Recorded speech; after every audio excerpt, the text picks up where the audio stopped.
Good evening, Chairman sir. Good evening to Director sir and Principal Madam, Principal sir.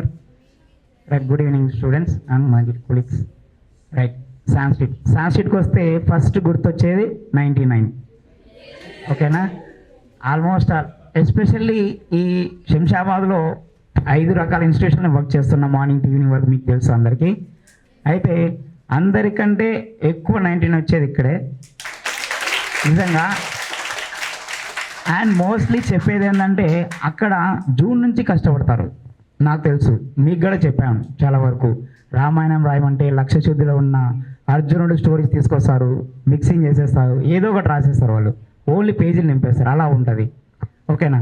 కానీ sir చెప్పారు ఇక్కడ శంషాబాద్లో ఎక్కడ ఉన్నా ఏమాడతారు కేపీ స్టూడెంట్స్ అని చెప్పారు కదా, అది నిజం. నేను కూడా విన్నాను, మీకు తెలుసు, నేను చెప్పాను, ఇన్స్టిట్యూషన్లో ఇన్విటేషన్ చేసి కూడా చూశాను.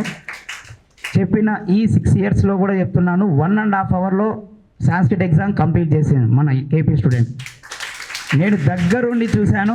అండ్ మోస్ట్ ఎవ్రీ పేపర్ మొత్తం రోమన్ చెక్ చేశాను నేను.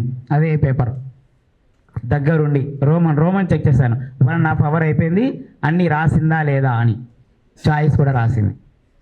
ఇంకా నేను అక్కడ నుంచి ఏమనలేక వెళ్ళిపోయాను ఇంకా. అంటే చూడండి, ఓకేనా? సో నెక్స్ట్ సాంస్క్రిట్ వచ్చేస్తే మ్యాక్సిమం స్టోరీస్ లాస్ట్లో రాయాలి. స్టోరీస్లో స్లోగన్స్ ఏవైతే ఉన్నాయో అవి కరెక్ట్గా చూసుకోవాలి. అండ్ అబౌట్ ఇంట్రడక్షన్ పక్కా రాయాలి, అది సాంస్క్రిట్లో ఉంటే బెస్ట్.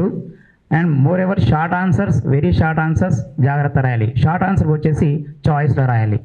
అండ్ సందులు చాలా వరకు చెప్తున్నా, మీరు 4 రాసిన కరెక్ట్ రాస్తారు తెలుసు, కానీ ఎక్స్ట్రాస్ రాయాలి, ఎక్కువ రాయాలి. ఎక్కువ రాస్తే ఇంకా బెస్ట్. ఓకేనా? కరెక్ట్ రాస్తారని తెలుసు కానీ రాయాలి, ఉండాలి ఎక్స్ట్రాస్. ఓకేనా? Right, thank you, all the best.